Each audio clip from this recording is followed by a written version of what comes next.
Hey, and welcome back to the Global Summit on Tech Facilitated Gender-Based Harm and Violence. And I am absolutely thrilled to be able to introduce Will Adolphy, who is an advocate and speaker focused on masculinity, online radicalisation, and the impact of the Manosphere culture on young men and boys. He's going to draw from his own lived experience of involvement in these spaces. He now works to promote healthier conversations around manhood, emotional well-being, prevention, helping audiences better understand the emotional and social factors that can draw young men and boys into harmful and online communities.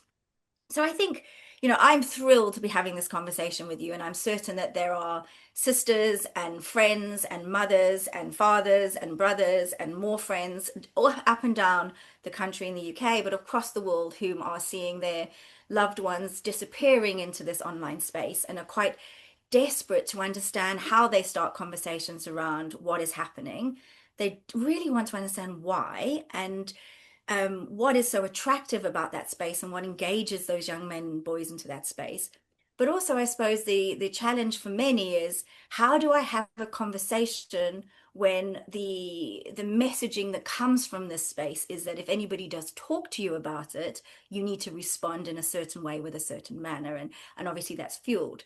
So I suppose the first place I'd love to start, and if you're keen and willing to share, is that when you entered that space, I assume that you didn't go looking for that particular response, that you started, looking on the internet and you found your way to that particular space.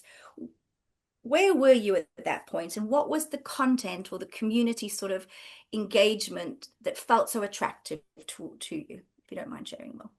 Yeah, well, I think from the get-go, I think what would be helpful for us to do is to maybe shift the frame slightly from it being a space, because I wish it was as clear cut as that and delineated as that. But actually, what we're now seeing is that messaging, if we want to call it manosphere messaging, grievance-based messaging, supremacy, male supremacy messaging, misogyny, and various other self-optimization messaging. There's so much messaging, and I mean, I was watching YouTube, I was watching YouTube and I was listening to podcasts. And so that's the kind of space, the digital space that I was in. A friend told me to check out this really popular podcast, still really popular today. And it was the first time ever that I was like listening to things and actually absorbing information. I felt smart because I was actually able to do like the cleaning or like do the lawn mowing. And as a young man, I was 22 years old, and I was just trying to find my feet in after university. And for the first time ever, I was able to listen to information and absorb it in a relaxed state because I was doing something else to keep my mind busy. And so I just had a podcast in my ear any second I could. And I was watching YouTube. And actually, because I'm writing a book on all this at the moment, I've been analyzing my YouTube history just to try and understand and actually see what was going on. And I think so. When we kind of think of it as boys are entering these spaces, I mean, it's not really like that. It's more young people are going on TikTok, they're going on YouTube, they're going on these mainstream spaces or mainstream kind of user-based platforms, and within that, they can be exposed to grievance-based narratives that often come very sort of blurred and sort of molded to entertainment videos, fitness, finance stuff. And it's very difficult to pinpoint sometimes when that kind of switch might happen and when the algorithm starts to feed something that can be more harmful. So I just wanted to start by saying that it's complicated and it's blurry and it's not as delineated as it once was. In the early 2010s, we could kind of point to some subcultures online, some forums, and say that's the manosphere. Whereas now the manosphere comes in quite all sorts of different forms, that grievance messaging that's at the heart of it. And what I mean by that is a kind of a blame of feminism, a blame of, it could be women, it could be the system, the world, this real sense of like, there's an in group that I'm in and there's an out group. that is out there, and that takes many forms. But that, I think, if I'm having a chat with a parent and I'm doing my best to kind of help it be coherent, that's how I kind of tend to describe it. And so back to my kind of personal journey on that, and I'll just kind of give you a sense of that, is that I was depressed and anxious. That was my kind of emotional state. I was 22 years old and I was living with my friends. And I went on my YouTube history, and I remember this very well. I searched panic attacks because I was having panic attacks, right? And I remember watching this guy who was having one, and I remember feeling a sense of kinship with this guy. I was like, oh my God, he's having one as well. And I remember writing a comment, something like, oh, I'm in this place right now. I can't even leave my room. And I went back on the YouTube clip and I actually saw that comment, and it was really like, wow, like it was a powerful moment, because I was like, oh my goodness, yeah, I remember it so well. And then gradually I can see my feed go to self-help guidance. So I wanted, videos like, young men and mental health, that sort of theme, and trying to figure out how I can improve my situation. And then gradually, at some point, I don't know whether I looked for it or it came up, and most likely came up on my feed, but I can't really remember. I started to watch more grievance-based stuff, like intellectuals owning feminists, these sorts of videos, right? And I remember at this point, it really felt like, to me, this is the thought process that was going on at the time. So I'm going to just give you it very raw. It felt like the world doesn't get me. It just doesn't get me. And I'm scared. I'm really scared because this conversation is really scary. And as a straight white man, I have no right to say anything. That's what it felt like. I was like, but then that felt unfair. And so I was like grappling with this sort of confusion and this frustration.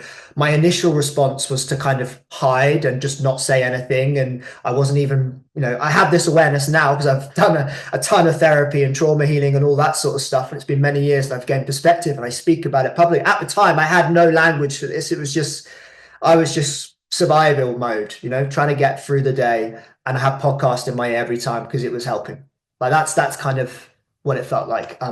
So over time, that grievance-based narrative took hold. It really did feel like the world was against me as a man. I had a few things happen in my life, seeing things online, being told I was privileged, just a few things where, when I then was watching someone saying the world is against men, I was like, yeah, it checked out for me. And that became more and more extreme over time without my conscious awareness knowing. I didn't know what was happening to me. I just thought I was trying to improve my mental health, and that the world was against me, and that I had found a sense of relief. So it went from information seeking to relief seeking. That was the kind of change. Like the content started to become a way for me to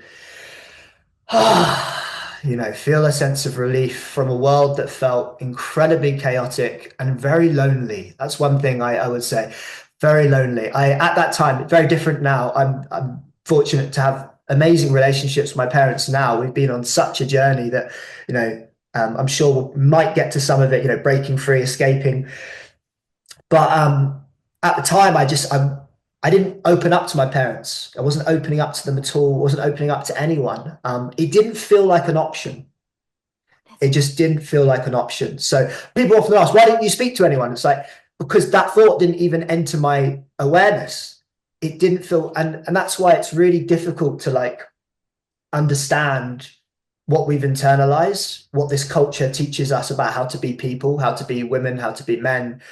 And that's one of the ways I look back now where I'm like, why didn't that thought enter my mind of like getting support, And I think it's partly because I didn't have the language at the time, and it didn't seem available.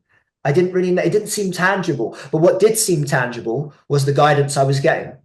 I need to get a six pack, I need to build a business. I need to get a girlfriend, because, on the surface, but there's nothing innately harmful with any of that. And it does reap a reward in the short term. If you're building a business and it's going well, it feels great. If you're going to the gym and people are commenting on your physique, it feels awesome. If you've got a girlfriend or a boyfriend, amazing. Like, Cool. And for a brief moment in time, it really did feel like I was doing it, like I was actually changing my situation. But I built the house without a foundation. And so I was bolstering my self-esteem, but I was neglecting my self-worth. And when a storm inevitably came, because a storm always comes, as I've learned with life, I broke up with my girlfriend was mine. My grip business didn't do well during COVID. We had to shut it down, and going to the gym just felt way too difficult when I was feeling that low. And then I was just stripped bare, and that was a kind of big turning point for me where things started to change.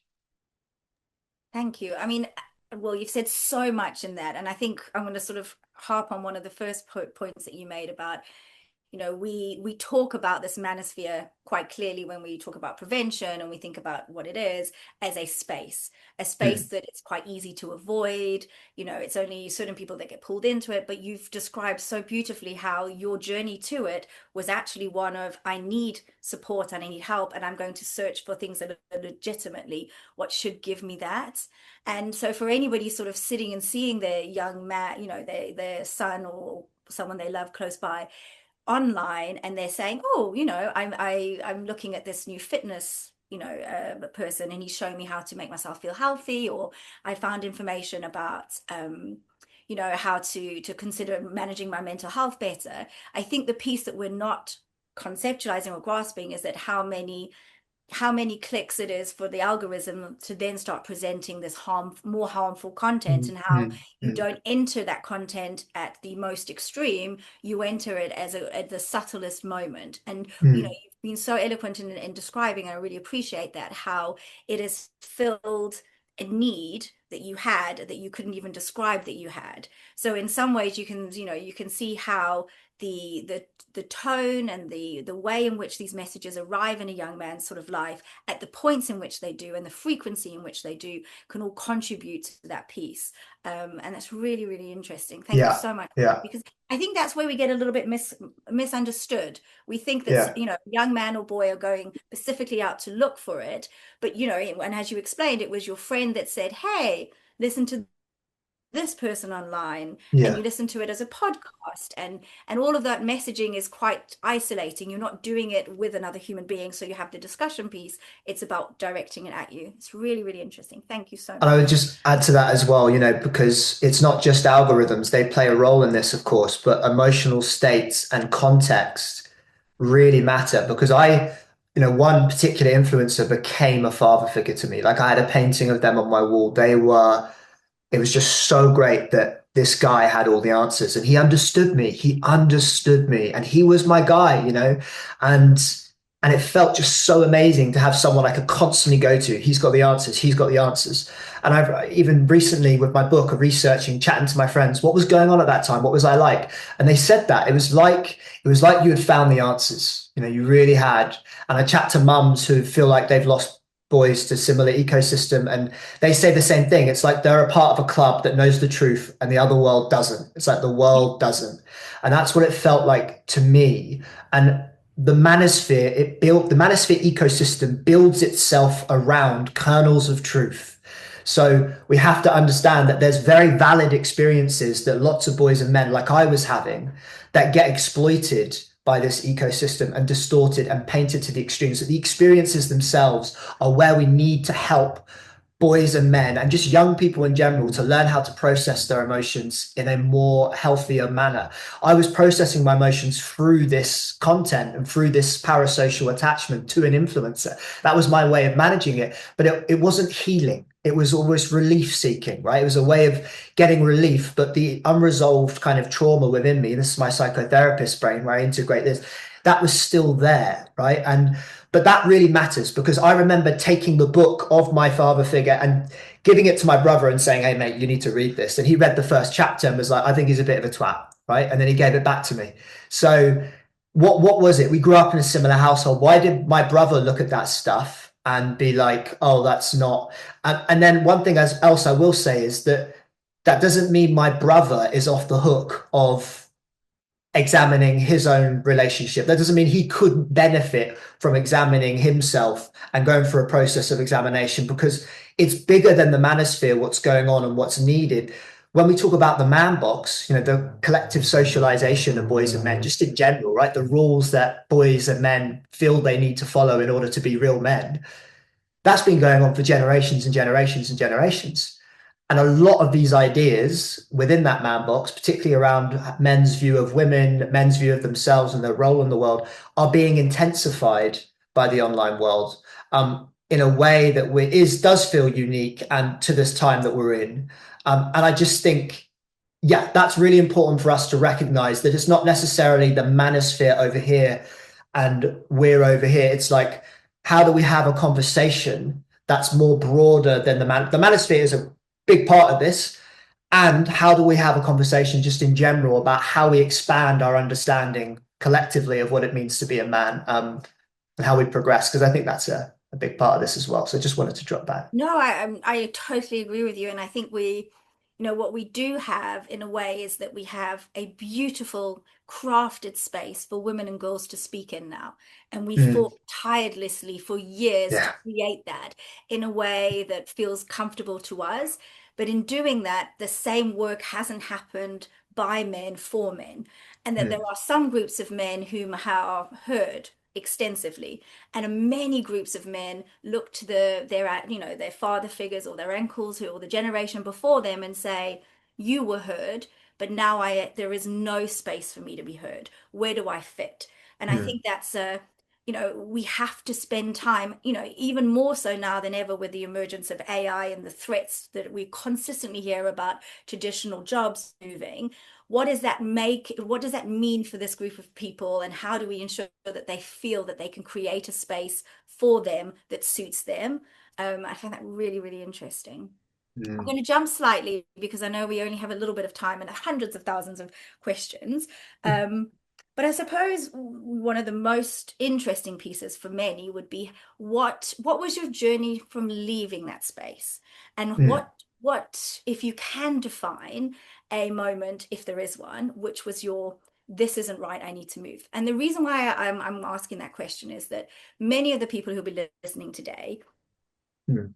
have entered into conversations with people who are part of this community. And there's often a very similar pattern of communicating that you would have with this group of people. For example, there's always, and you mentioned it quite lovely, that there's a nugget of truth in what they're saying. It's often compounded by, reinforced by random statistics that come. And so if you start in the conversation, you sort of say, let's be open to chatting about it, you would find that the focus on the dominance of the conversation will happen.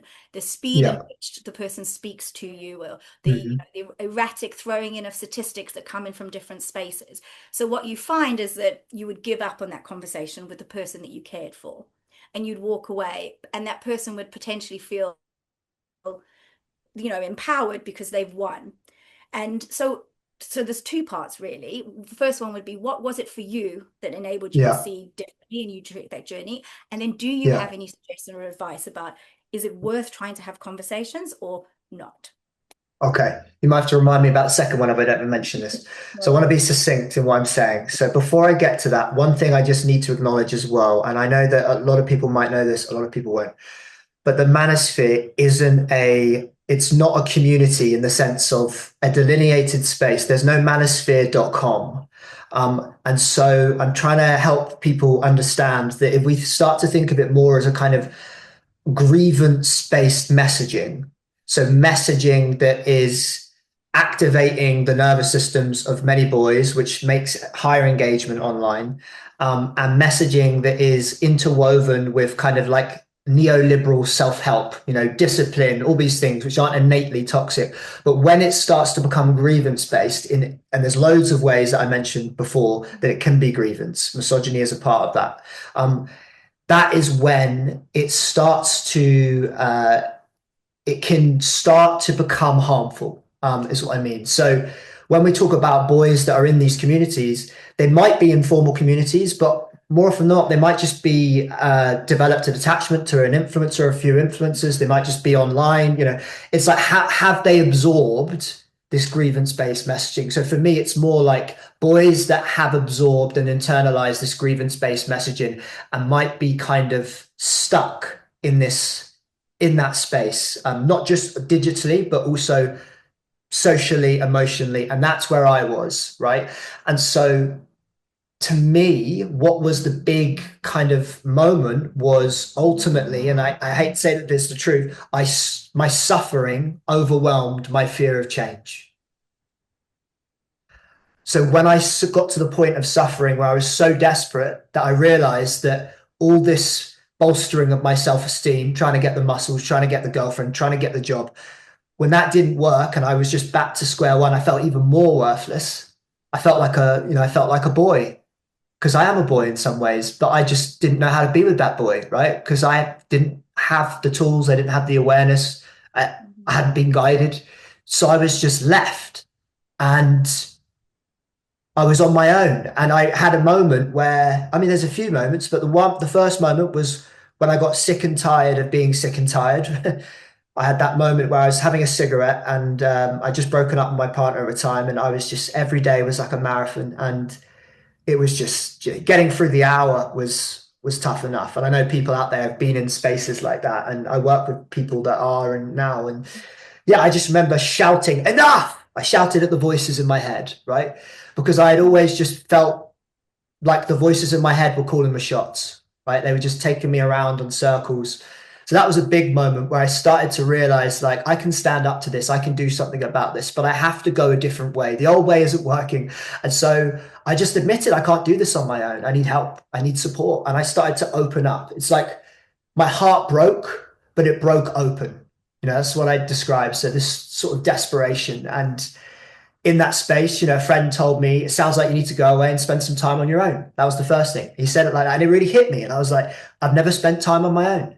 Never. I've always had a podcast in my head, always had something external to tell me how I need to be in the world. I didn't connect with my parents. That was a whole load of grief I had within me over that, and I hadn't processed. So I went away and I put down the laptop, I put down the phone for the first time. And I started to go on walks, I meditated, and I was facing myself. And I was writing in my journal, and all this stuff just started coming out that I've just been, keeping a lid on. And it made me realize, like, when all this stuff was coming out, I was crying, I was sad, I was lonely, and I was okay. I was feeling it. And I was starting to feel self-respect. It's like, wow, I'm respecting you, man. You're facing this stuff, and my thinking started to slowly but surely become my own. Again, I started to be able to critically think a bit more, as I was connecting with myself and empathizing with myself. I was then able to empathize more with others. And I was in a support group as well. I joined a support group at the time, and I started to, in this support group, there was, men, women, trans, non-binary, gay, straight, everyone was in this group. And it was a non-judgmental space, completely non-judgmental. We were all there as humans, and you could just share, but no one could give you feedback. So it's just you're sharing, and then someone else shares, and then someone else shares. And it was just listening.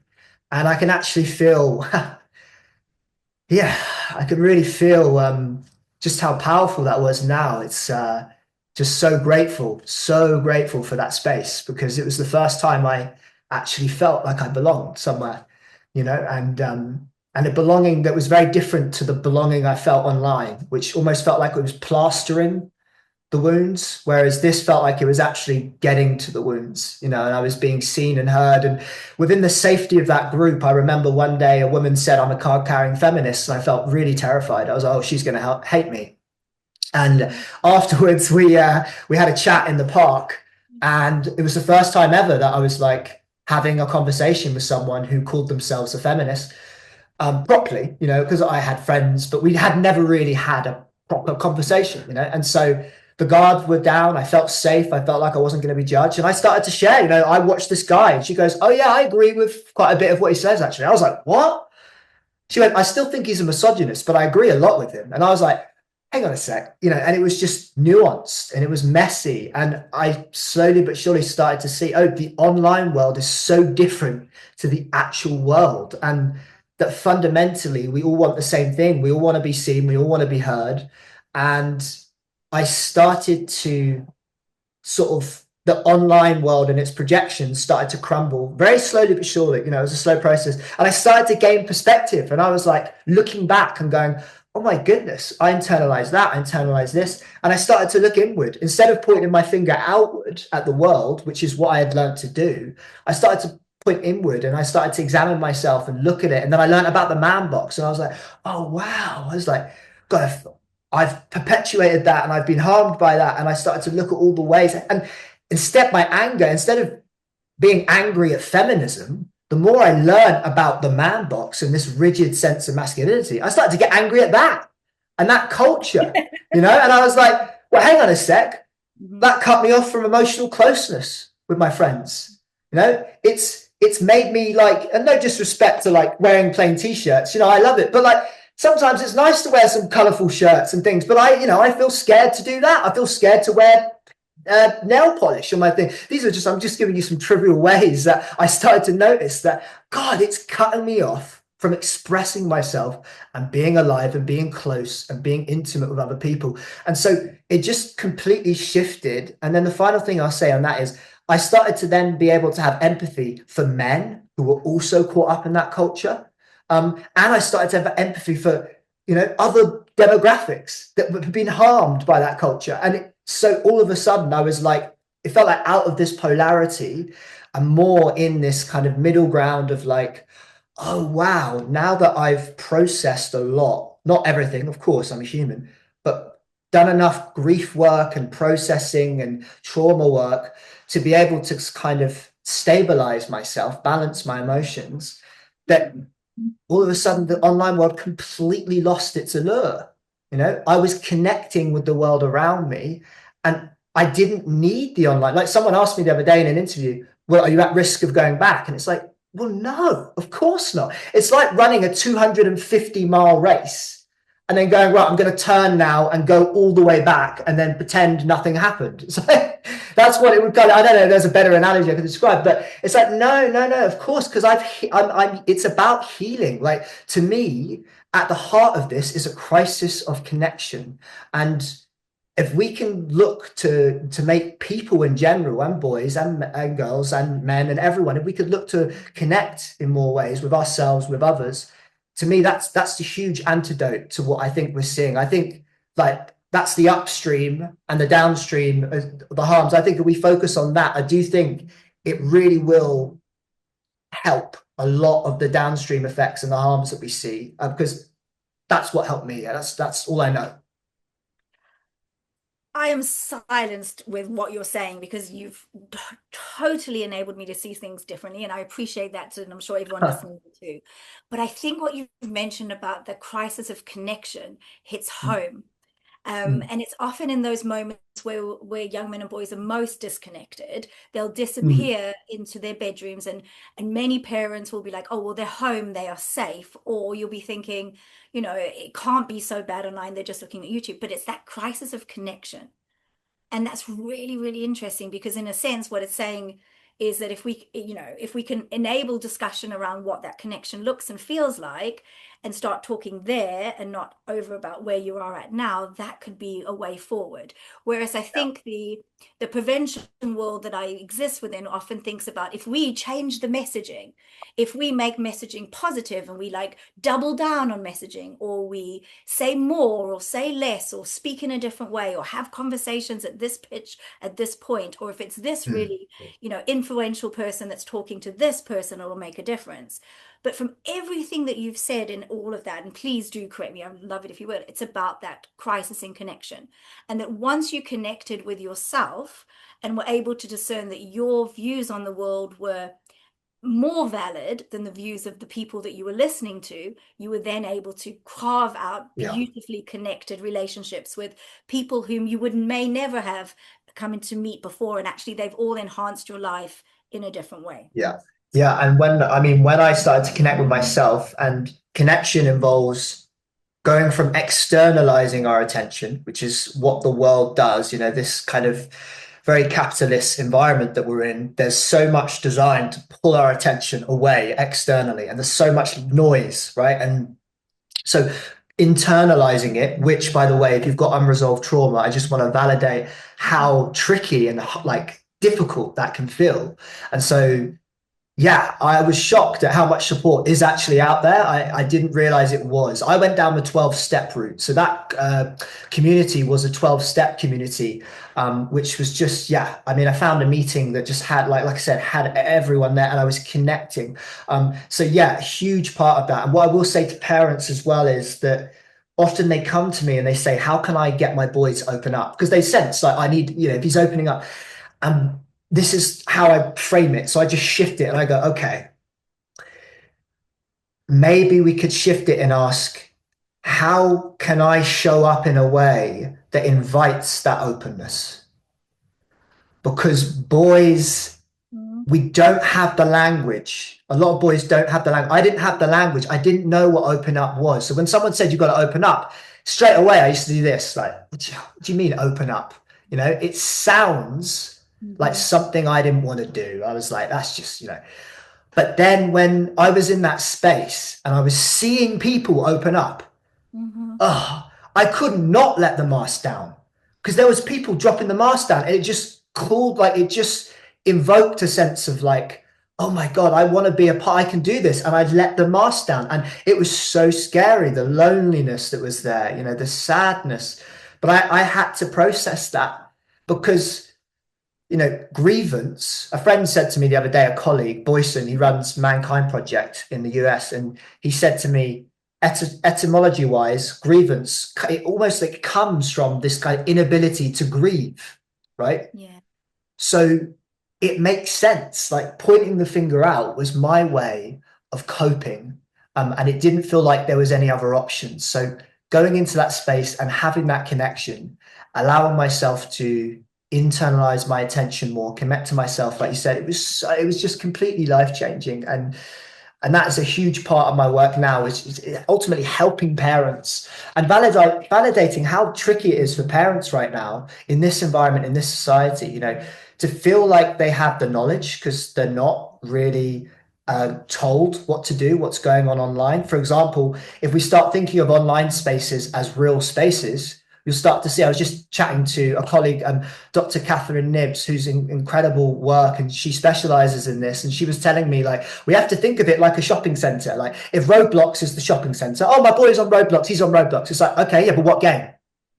Because there's Yeah. like millions of games on there. So it'd be like if Roblox is the shopping center, if you're going to an actual shopping center, you'd say, right, you're not going to the vape shop, you're not going to Ann Summers, you know. Okay, you're going to a toy shop, right? We can go in there. This is what she was telling me. We can go in there. What sort of, you'd be safeguarding, you'd be getting to know it. But I remember as a 14-year-old boy, I was gaming online Call of Duty, and I was in a private chat with a 40-year-old man. We were gaming. I was 15. And it turned out okay, it was just wanting to game, but what could have happened? My parents were next door, they didn't know what was going on. And so we've got a lot of work to do as a kind of society to kind of really help educate and make this information accessible, because I'm learning more and more about this now as I research, and it's such useful information. And as a therapist, the skills I learned in being able to help someone critically think, in being able to hold space for people where they don't feel judged, these are all essential social skills that I would love. And my aim is to just empower parents to understand and learn them if they want to, so it can help them create those spaces that I know was so powerful and instrumental in me being able to gain perspective on what I'd internalized online. I mean, you silenced me again with my question, Will. Can we take a minute just Yeah. talking about like critical reflection? Because Yeah. I think that's something that came up a little bit from a conversation we had with a group who've created an incredible toolkit in Ethiopia. Was about like know your source, understand who the person is where you're receiving this messaging from, know how to evaluate it in a way which it touches you, and you have your moral standing that you created because it's inside of you. Where does this lie? How do you talk about that in some of the work that you do now with young men and boys? Yeah, so firstly, I always kind of, if I'm going into a school, for example, or if I'm working with a young man, it's the first thing I work on is regulation. So learning is it's a relational process. We know that now. So I'm going to learn more from someone I trust. That's what it comes down to. And so for me, I use in therapy world, we learn regulate, relate, reason. So often we jump straight to the reason, right? If I work with parents, they'll be like, my son said something the other day and it was just ridiculous. And he jumped straight, this dad I was working with jumped straight to reason, right? Oh, you can't say that. Whereas that's going to more likely create defensiveness and create an argument. So we always tend to skip a step. Um, and that's okay. This is how we learn to communicate. But we focus on regulation first. So when I go into a space, I'll be modeling vulnerability. You know, usually I bring up a picture of when I was 17. I got this crazy hairdo, and I'm like, yeah, come on, guys, and we're all laughing, you know. And I'm like, what was going on there, you know?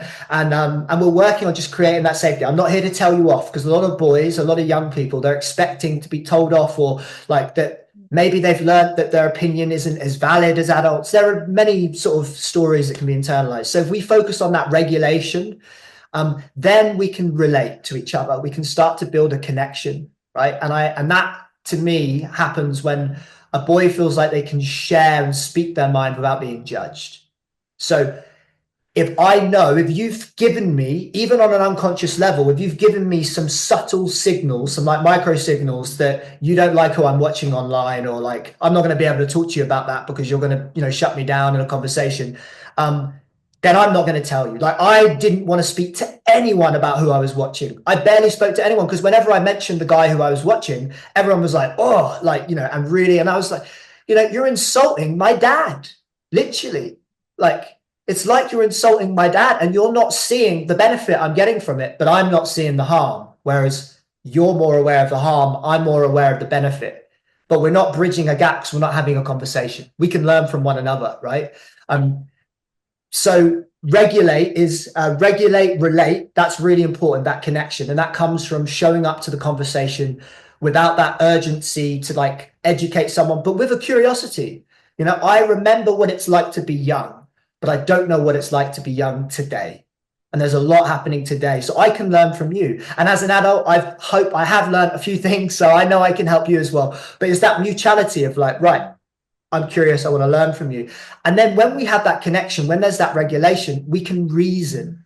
And that's when we can start to have conversations around topics that might feel more difficult to talk about, and we can start to engage in, I've got a different, okay, I understand what you're saying. Yeah, I understand what you're saying. Can I offer you my opinion? This is what I'm thinking, and we can have this exchange and this grappling.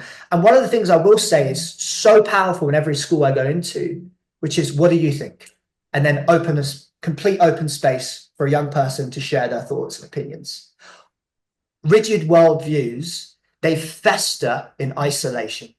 Like I said, I wasn't talking to anyone. No one asked me that and gave me a non-judgmental space. As soon as that started to happen, it just became a lot easier for me to see. And I've seen it in school classrooms where I'm doing workshops with boys where they'll literally just say, I remember one boy said one time, depression is a poison that can't be cured. Just blurted that out really fast and like quick. And it threw me and I was like, depression is a poison that can't be cured?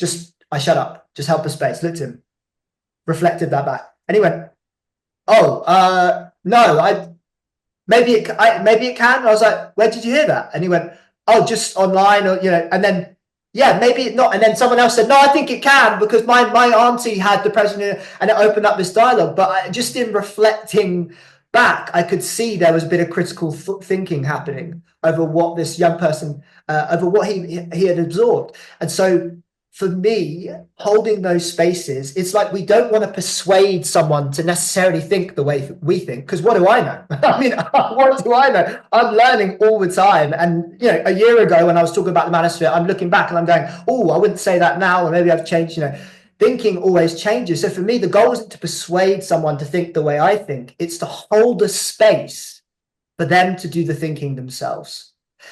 And that is the tricky thing, because it means, as a parent, and parents I work with tell me this all the time, that they want to jump to that reason straight away because, And in a lot of the cases, we do know better. We do know that's harmful. But when we jump to that reason, it can push people away from the conversation. And so a lot of the time when I'm working with a parent, we'll work on checking in on their child rather than checking up on. And there's a real difference in that energy. Checking up on is like, have you done your homework? Have you done this right? Okay, cool. Oh, I'm regulating my anxiety as a parent. Whereas checking in is like, how you doing? You okay? Open Mhm. space. Just checking in. Cool. It's a bit more of that energy, right? And the first time my dad did this to me, I got the voice note. I saved it. It's on my Instagram. If anyone wants to check that out, at Psych Will, probably put that in the notes. But my dad said, "Hey Will, just calling up. Just wanted to see how you are." And I remember thinking, literally, "Oh, here it goes. Here's the logistics. Something's happened." And he was like, "Yeah," and that's it. All right, love you. And I was like, wow, I could just feel this. Like, I was like, oh my God, he's being relational with me. And I almost cried. I was like, I've just been wanting that. And it's so simple. So that is just a little insight into how we can start to foster those really meaningful dialogues. Thank you, Will. I mean, you've answered the second part of the question that I forgot to go back to ask you to go and get to the Mm, bottom of to ask, but thank you so much. I mean, it's been going all wrong all this time. I've had conversations in that space of being in the reason piece going, well, mm, here's all this experience and knowledge, and this is all this things that say this isn't safe or this isn't fine. But actually, it's that moment where I should be asking, why does this video resonate with you? What is it that this person is mm, saying that is making so much sense for you right now? And that would shift the whole piece. I wouldn't be getting angry and frustrated, so then I wouldn't be shifting in my body language and the pace in which we're talking. We're not moving this thing into an argument, which then satisfies the need of dominance. It's incredibly eye-opening just to see it in those three different mm, stages. So thank you mm. so much for that. I really appreciate it. I mean, you've alluded to it, but can you tell me a little bit about what your book will be? Because I know that you're very focused on thinking about Yeah. better ways for us to respond as parents and friends and sisters and Mm, mm. brothers and other caring people. Yeah, sure. I mean, it's called Boys Online. It's a parent's guide to the Manosphere from someone who's been there. And it's just everything we've been chatting today and more, just my own personal story of what happened, the details of that, and then a roadmap for parents that integrates my clinical experience, my experience being on the front lines at schools, working with parents, working with boys, and then a whole host of experts, a whole host of parents, a whole host of teachers and boys and young men who I've been speaking to and interviewing for a while now. And I'm just putting it all into a book. And I want to answer the most urgent questions that parents have.